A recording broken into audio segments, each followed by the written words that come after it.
Hello, everyone, and welcome to the Criterion Connection. I'm Wade. And I'm Joe. And we're here to do Noir November. It's a little late. The past few weeks I've been sick. I've been all kinds of stuff. A lot of things have been delayed, but this is Noir November. A little late, but here we are. Um, we're here to talk about a Kurosawa film from 1948. Akira Kurosawa's Drunken Angel, which has Mifune. It's the first Mifune. Um, Film that they worked, the collaboration they've done. So this is the blossom of their relationship, I guess. One of the great director-star relationships of the time. Yeah. There's also Takashi Shimura. Mm-hmm. Yes, Shimura. Takeshi Shimura is also in this film. He is in a lot of other Kurosawa films. So it's got he from early. I think this is Kurosawa's first major film.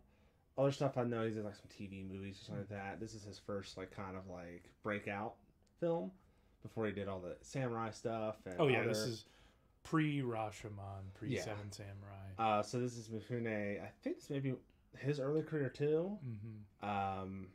Yeah, it's a noir film with the Yakuza, and kind of. It's not quite the same kind of noir we're all used to.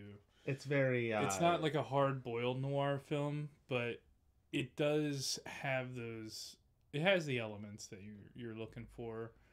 Far less expressionistic lighting. It's very. You still get some of. It's like an early Kurosawa isms in there. It's very gritty. It's more, I think, more dirty gritty than it is the classic noir you'll get from Hitchcock or something like that, where it's or a movie that Detour is a good example of that clean black and white. This is more just muddy, dark, underground. I love, and this is an early showcase of how great Kurosawa was at using rain. Yes. And water, and using it to frame shots, and just have these really picturesque images on screen.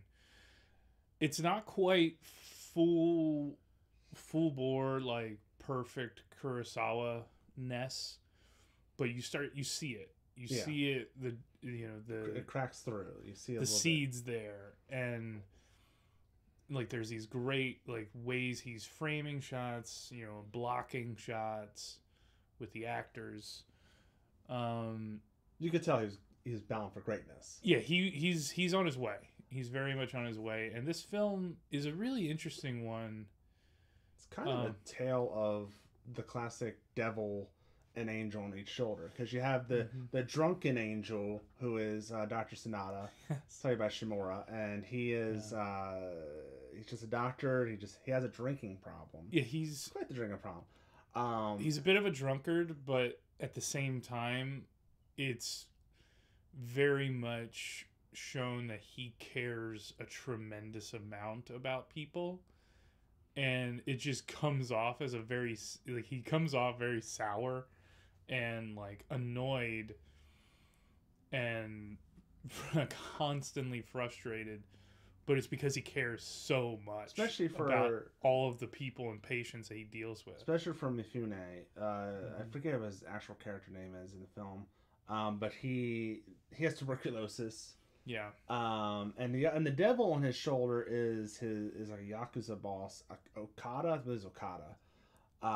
Where there's pressure of because he's kind of a low level Yakuza thug kind of person. So he wants to go in this direction, but he's being pulled to no, you shouldn't do that, man. So yeah, we could get into that a little bit. So Mifune, who, if you're used to him in the samurai films, looks completely different. Yes. He plays a kind of mid-level Yakuza boss, and kind of like a lieutenant, if you will, and a capo if you're into the mob, the Italian mob movies. And so he kind of has his crew, and he's got a lot of pride with himself, and that's kind of the early hurdles for him. And he's a heavy drinker, heavy partier, and he ends up seeing the doctor, Sonata, who very quickly is like, you've got tuberculosis. Yeah. And you should get an x-ray to confirm that. And he was right. And he has this, he's like a proto house, where his bedside manner is not great. Yeah. And the way he treats Mifune's character is very gruff, and like it's exactly what Mifune's character needs, is somebody who is really mean about wanting him to be better for himself. Not a pushover. Yeah, because everybody's like afraid of the Yakuza, and everybody's afraid of this guy. He's like, I don't care. You have tuberculosis, and if you don't do what I say, you're gonna die. Yeah. And that kind of shocks Mifune's character into starting to take care of himself. And he ends up developing a very warm relationship with Sonata. Yes. In doing so, and being a patient that started turning his life around, and basically going, like, almost looking at him as like a father figure in a way. And that gets complicated when Okada gets out of prison, and he's the former boss, so like he was stepping in for Okada during that time. Maybe he's a former father figure. Very possible. It could be a stepfather kind of like butting heads kind of thought. And Okada is very quickly shown to us as one of the more evil dudes. Yeah, evil dude is very much him. You know, he got out of prison, he had stabbed somebody or cut him up, and he was in there for a few years, but wasn't like locked away for a long time because the guy didn't die. And he gets out, and like he just wants to run this town. He wants to party. Turns out the doctor's assistant was an ex-lover of his that he treated very poorly. And so that whole thing wraps together. And eventually, like, Okada and the doctor kind of come to a head, and Mifune's character has to make a decision that he ultimately pays for. Yeah. I mean, I don't want to go into what happens at the end. There's plenty of little twists and turns. It's not quite as whiplashy as like one of those big noir films. It does have that like these events have an inevitable conclusion. Yeah.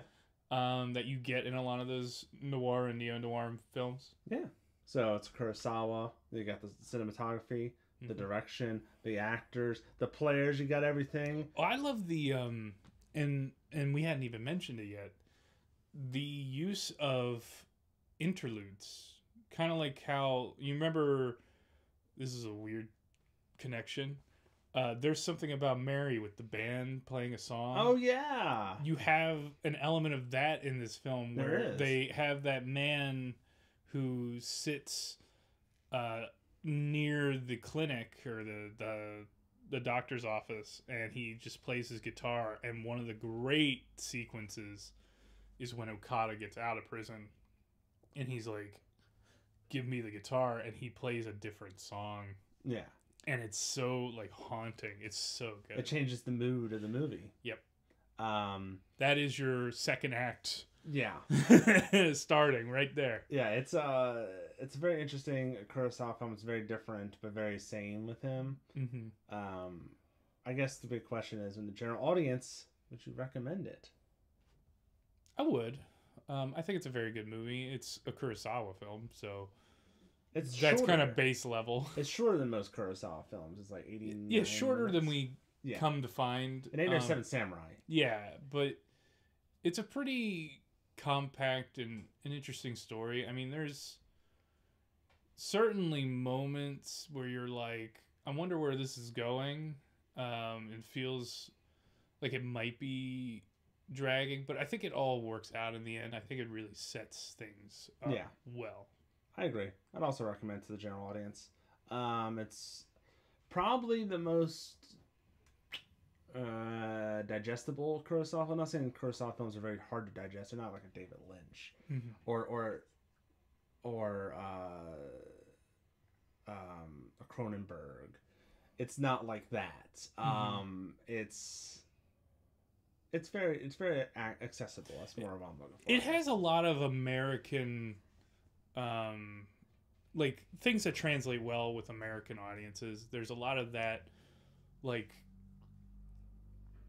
you have the Drunken Angel, who like I think of films like where you have like a grouch kind of character as your protagonist. So like your Saint Vincent's, you know, and it's like these kinds of people who have this heart of gold underneath this tough, rugged exterior. They may not treat people the best. They may make mistakes. But at the end of the day, they're very good people. Heart of gold. Yeah, the heart of gold. And it has all of these elements that you will find in an American film. The only real leaps you have to make is reading subtitles. Yeah. It's very easy for an American audience, I think, to digest. And that's what's great about a lot of the Kurosawa films. And that's why there's so many of them that get remade with, you know, in the next later years. And that's why you get people like George Lucas and Scorsese and all these people like referencing Kurosawa, because they are very digestible and accessible to the American audience. More than not a lot, but good. There's some Japanese films that do not. Mm-hmm.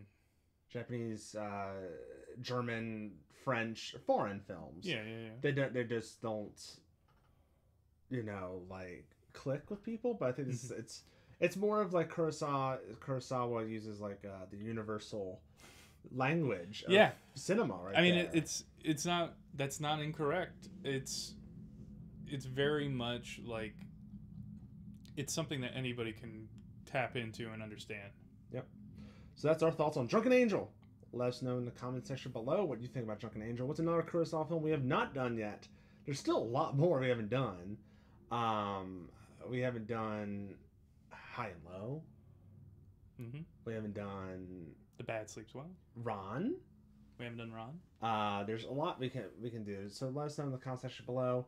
We're nearing the end of the year, so please make suggestions for the upcoming year. Follow us on Instagram, Condish Productions. Like, subscribe, and share the video, and subscribe to the channel so we can get more and more videos and more fans watching those videos. So until next time, I'm Wade. And I'm still Joe. And we will see you later.